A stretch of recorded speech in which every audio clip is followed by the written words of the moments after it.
నమస్తే. ప్రస్తుతం మనతో పాటు దైవజ్ఞ బ్రహ్మశ్రీ వీరాపురం సుబ్రహ్మణ్య స్వామి గారు ఉన్నారు. జూలై మాసంలో కన్యా రాశి వాళ్ళకి ఏ విధంగా ఉంటుంది, ఎలాంటి జాగ్రత్తలు తీసుకోవాలి, గురువుగారిని అడిగి తెలుసుకుందాం. నమస్కారం గురుగారు. శుభాశీస్సులండి. గురుగారు, కన్యా రాశి వారి పరిస్థితి ఎలా ఉండబోతుంది, ఎలాంటి సిచ్యువేషన్స్ వీళ్ళు ఫేస్ చేయబోతున్నారు, ఎలాంటి పరిహారాలు జాగ్రత్తలు తీసుకోవడం వల్ల మంచి ఫలితాలు ఉంటాయండి? మంచి విషయమే. కన్యా రాశి వారికి ఆషాఢ మాసంలో అంత అనుకూలంగా లేదు. అలానేసి పెద్ద సమస్యల కష్ట నష్టాల అంటే ఏమి లేదు, మిశ్రమ ఫలితాలే. అంటే వాస్తవంగా చెప్పాలి అంటే నూతన వ్యాపారాలు లేదంటే ఆల్రెడీ ఎప్పటి నుంచో జాయింట్ బిజినెస్ చేస్తున్న వాళ్ళు ఎవరన్నా ఉంటే, అంటే పార్ట్నర్షిప్గా చేస్తూ ఉంటారు కదా, అటువంటి వాళ్ళు కూడా విడిపోయేంత అవకాశం ఉంది.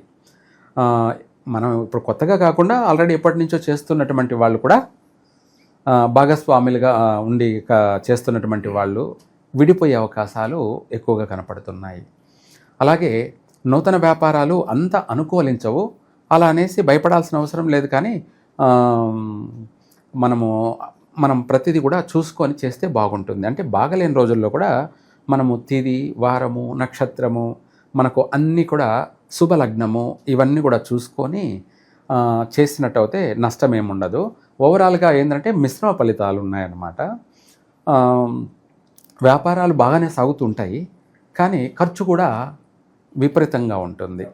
లాభం మనకు కనపడుతూ ఉంటుంది, వస్తున్నది బిజినెస్ బాగానే, రూపాయి నిలవదు. కరెక్ట్. చూసే వాళ్ళకి కూడా బాగానే సంపాదిస్తున్నారు అని అనుకుంటారు, కానీ అది ఏదో ఒక రూపంలో ఖర్చు కూడా అయిపోతుంది. మనం సంపాదించింది ఎంతో, ఖర్చు కూడా అంతే అయిపోతుంది. అట్లనేసి అధికంగా నష్టాలంటే ఏమీ లేవు. ఇంకా చెప్పాలంటే కాస్త అప్పులు చేసుకునే అవకాశం కూడా కనపడుతుంది. అంటే అవసరాన్ని బట్టి, ఎవరెవరి ఒక ఆలోచన అవసరాన్ని బట్టి, చేసే పనిని బట్టి రుణాలు కూడా చేసే అవకాశం కనపడుతుంది. అయితే ఆ రుణాలు కూడా అందుతాయి లేదంటే అందుతాయి. ఆల్రెడీ రుణం చేయడం అనేది లాస్లో ఉన్నామని అర్థం. అక్కడ కూడా రుణం చేద్దామన్నా దొరకని పరిస్థితి అంటే అదేం లేదు. అవసరానికి అందుతాయి, అనుకున్న పనిని చేయగలుగుతారు. కానీ ఆల్రెడీ అప్పు అయితే ఉంటుందన్నమాట. అలా ఆ విధంగా మనం చేసే ప్రతి పనిలో కూడా ఈ రాశి వారికి కొన్ని పనులు అవుతాయి, కొన్ని పనులందు ఆటంకం ఏర్పడుతుంది. అంటే మధ్యలోనే నిలిచిపోయే అవకాశాలు ఉన్నాయి. ప్రారంభం చేసినా కూడా, లేదంటే ప్రారంభం అంటే మనం అనుకున్నాము పలానా ఒక వ్యాపారం చేద్దామని, ఆ వ్యాపారం జరగకుండానే మనము ఆ వ్యాపారాన్ని ప్రారంభించకుండానే మధ్యలోనే మనము ఆగిపోయే అవకాశం కూడా కనిపిస్తూ ఉంది. అందుకనేసి ప్రతి విషయంలో కూడా ఆచితూచి అడుగేయడం మంచిది. వైవాహిక జీవితం ఎలా ఉంటుంది గురుగారు? తొందరపాటు నిర్ణయాలు పనికిరావు. భార్యాభర్తల మధ్య చికాకులు, మనస్పర్ధలు, ఇద్దరి మధ్య కాస్త పోట్లాట్లు అవి ఉంటాయి. అక్కడ కూడా కాస్త ఒడిదుడుకులు కనపడుతున్నాయి. అంటే ఏదన్నా ఎడబాట్లు జరగడం కానీ, ఇద్దరి మధ్య తగులు పడి గొడవలు పడుకొని ఎడబాట్లు జరగడం, విడిపోయే అవకాశాలు కూడా కనపడుతున్నాయి.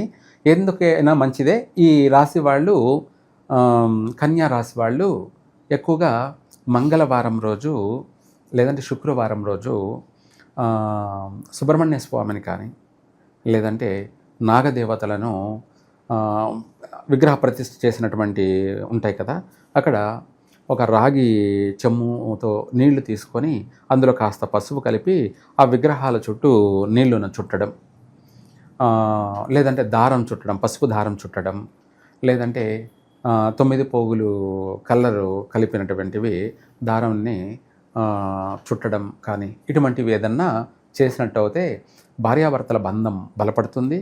అలాగే అదే కాకుండా సంతాన విషయంలో కూడా ఎటువంటి నష్టం లేకుండా వీళ్లకు సంతాన ప్రాప్తి కలుగుతుంది. ఆర్థిక పరంగా భారీ నష్టాలంటే ఏం లేకుండా చిన్న స్వల్పమైనటువంటి సమస్యతో బయటపడతారు. చక్కగా కలిసి వస్తుంది. అంటే మనం ఏదైనా ఒక పరిష్కారం చేసుకున్నామంటే ఆ పరిష్కారం అనేది మనకు సక్సెస్ అవుతుందన్నమాట. కొంతమందికి పరిష్కారం మరీ బాగలేకపోతే ఏ పరిష్కారం చేసినా కూడా సక్సెస్ అయ్యే అవకాశం ఉండదు, ఫలించదన్నమాట. అప్పుడు వాళ్ళు బాగా డీప్గా సఫర్ అయ్యే అవకాశం ఉంది. ఏమని, నేను చెప్పిందల్లా చేశాను, ఎవరు ఏది చేయమంటే అది చేశాను, నాకు ఎటువంటి ప్రయోజనం లేదు, అసలు ఇవన్నీ ఉన్నాయా లేవా, అసలు దేవుడు ఉన్నాడా లేడా అన్నంత ఆందోళన కలిగించే అంత ఇదిగా ఉంటుందన్నమాట. మరి అంత ఇదేమి లేదు, పర్వాలేదు.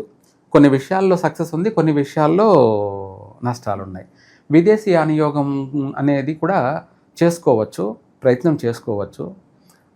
అది కూడా మనం ఇందాక చెప్పినట్టు మనము ఏది ఎప్పుడు చేయాలో అప్పుడు చేస్తే అవుతుంది. ఏ రోజు పడితే ఆ రోజు చేస్తే అది కూడా ఆగిపోయే అవకాశాలు కనపడుతున్నాయి. నిరుద్యోగులు విద్యార్థుల పరిస్థితి ఎలా ఉంటుంది గురుగారు? వీళ్ళకు కూడా కష్టే ఫలి అయితే కన్యా రాశి వాళ్ళు వృశ్చిక రాశి వాళ్ళతో ఎటువంటి సత్సంబంధాలు పనికిరావు. బిజినెస్ పరంగా కావచ్చు, లేదంటే జీవిత భాగస్వామిగా చేసుకోవాలనుకునే వాళ్ళు కానీ చేసుకోకపోవడం మంచిది. అంటే శాశ్వతంగా వృశ్చిక రాశి వాళ్ళు కన్యా రాశి వాళ్ళకి ఆపోజిట్, సరిపోరన్నమాట. అందుకనేసి వాళ్ళతో ఎటువంటి పార్ట్నర్షిప్ పనికిరాదు. కన్యా రాశి వాళ్ళు వృశ్చిక రాశి వాళ్ళతో ఏ విధమైనటువంటి బిజినెస్ పార్ట్నర్షిప్ కావచ్చు, ఫ్రెండ్షిప్ కావచ్చు, ఎటువంటివి కూడా చేయరాదు.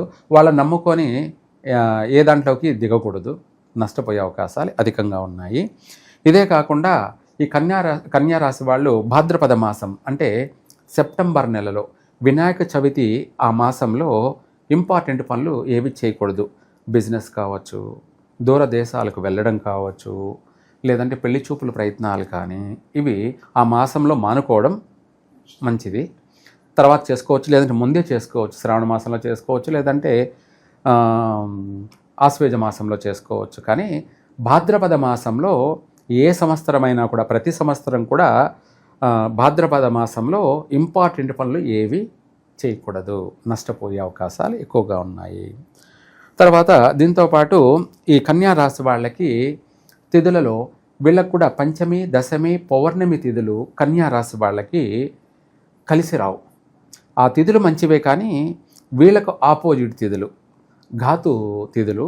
అందుకనేసి ఇంపార్టెంట్ విషయాలు, వాహనం ఏదైనా కొంటున్నారా కొనద్దు, లేదంటే విదేశాలకి ఈ తిథుల్లో బయలుదేరాల్సింది వచ్చిందా అది మనము ముందే చూసుకొని పోస్ట్ పోన్ చేసుకోవాలి. అంటే మనం బుక్ చేసుకునేటప్పుడే, టికెట్ ఏదైనా బుక్ చేసుకునేటప్పుడే వేరే తిథుల్లో చేసుకుంటే పర్వాలేదు. ఈ తిథుల్లో కలిసి రాదంత అనుకూలం ఉండదు. అలాగే ఇవే కాకుండా ఏదైనా సరే ముఖ్యమైన విషయాలలో జాగ్రత్త పాటించడం మంచిది. కన్యా రాశి వాళ్ళు ఇందాక మనం చెప్పుకున్నట్టుగా సుబ్రహ్మణ్య స్వామిని ఎక్కువగా ఈ జూలై నెలలో ఎక్కువగా ఆరాధించడం, పూజించడం చేసినట్టు అయితే కలిసి వస్తుంది. ఇంకా కూడా నల్ల చీమలకి బియ్యము, చక్కెర శనివారం దానం చేస్తే వాటి వల్ల వీళ్లకు సర్వకార్య సిద్ధిరస్తు, వాటి ఆత్మ సంతృప్తి చెందుతుంది. కాబట్టి వీళ్లకు ఇప్పుడు మనకి ఎవరికైనా అతిథి సత్కారం పిలిచి పంచభక్ష పరిమాణాలు పెడితే మనం తిని ఏమంటాము, బాగా పెట్టారు, బాగా చూసుకున్నారు, వీళ్ళు బాగుండాలి అని మన మనసులో ఆత్మ కూడా మనసులోనైనా కోరుకుంటుంది, బయటికైనా కానీ తలుచుకుంటుంది. అట్లాగా నల్ల చీమలు చేయడం వల్ల వీళ్ళకి రాబోయే ఉపద్రవాలు, ఆటంకాలు, నష్టాలు, కష్టాలు ఈ అన్నీ కూడా సైడ్ అయిపోయే అవకాశం ఉంది, వైదొలిగిపోయే అవకాశం ఉంది. కన్యా రాశి వాళ్ళు ఇలా చేసినట్టు అయితే చక్కగా కలిసి వస్తుంది. ఓవరాల్గా ఈ రాశి వాళ్ళందరికీ ఈ నెల ఎలా ఉంటుంది, ఎలాంటి పరిస్థితులు ఎదురవుతాయి, ఎలాంటి జాగ్రత్తలు తీసుకోవాలి, మీ మాటలు అద్భుతంగా వివరించారు.